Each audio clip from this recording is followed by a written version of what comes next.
மங்களநாத சுவாமி கோவில் மகா கும்பாபிஷேகத்தை முன்னிட்டு நாளை ராமநாதபுரம் மாவட்டத்திற்கு உள்ளூர் விடுமுறை அறிவிப்பு வெளியிடப்பட்டிருக்கிறது. இது தொடர்பான விவரங்களை வழங்குவதற்காக நமது செய்தியாளர் குமார் இணைப்பில் இணைகிறார். குமார், ராமநாதபுரம் மாவட்டத்தில் மங்களநாத சுவாமி கோவில் கும்பாபிஷேகத்தை முன்னிட்டு உள்ளூர் விடுமுறை அளிக்கப்பட்டிருக்கிறது. தொடர்பான முழுமையான விவரங்களை பதிவு பண்ணுங்க.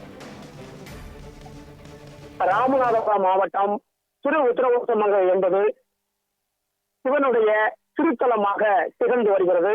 சிவனுடைய முதல் ஆலயமாகவும் திகழ்ந்து வருகிறது. இந்த ஆலயத்தில் மங்களநாதர் மங்களநாயகி ஆலயம் உள்ளது. இங்கு மரகத நடராஜர் சிலையும் இங்கு அமைக்கப்பட்டுள்ளது. இந்த மரகத நடராஜர் சிலை என்பது வருடத்துக்கு ஒரு முறை மட்டுமே பக்தர்களுடைய தரிசனத்திற்காக திறந்து வைக்கப்படும்.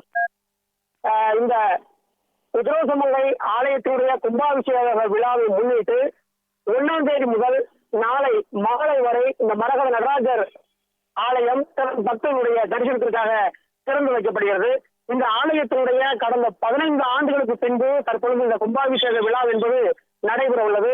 நாளை நடைபெறக்கூடிய இந்த கும்பாபிஷேக விழாவிற்கு ஆன்மீக பக்தர்களுடைய வசதிக்காக நாளை ராமநாதபுரம் மாவட்டம் முழுவதும் உள்ளூர் விடுமுறையை மாவட்ட ஆட்சித்தலைவர் சிம்ரன்ஜித் சிங் காலோன் அவர்கள் அறிவிப்பு செய்துள்ளார்கள்.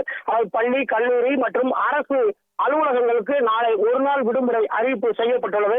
இதனைத் தொடர்ந்து நாளை கும்பாபிஷேகம் நடைபெறுவதை முன்னிட்டு பல்வேறு கட்டமான ஏற்பாடுகளை செய்யப்பட்டுள்ளது. தமிழகம் முழுவதும் இருந்து பல லட்சம் பக்தர்கள் இந்த ஆலயத்தில் கலந்து கொள்ள உள்ளனர். இதனைத் தொடர்ந்து தற்பொழுது இன்று முதல் ஏராளமான ஆன்மீக பக்தர்கள் இந்த உத்தரகோசமங்கை ஆலயத்திற்கு வந்து கொண்டிருக்கிறார்கள். இதனைத் தொடர்ந்து பக்தர்களுடைய வசதிக்காக அரசு சிறப்பு பேருந்துகளும் இயக்கப்பட உள்ளது. இதனால் மாவட்டம் முழுவதும் ராமநாதபுரம் மாவட்டம் முழுவதும் ஒரு நாள் நாளை விடுமுறை அறிவிப்பு செய்து ராமநாதபுரம் மாவட்ட ஆட்சித்தலைவர் சிம்ரன்ஜித் சிங் காலோன் அவர்கள் அறிவிப்பு செய்துள்ளார்கள். மோகன்,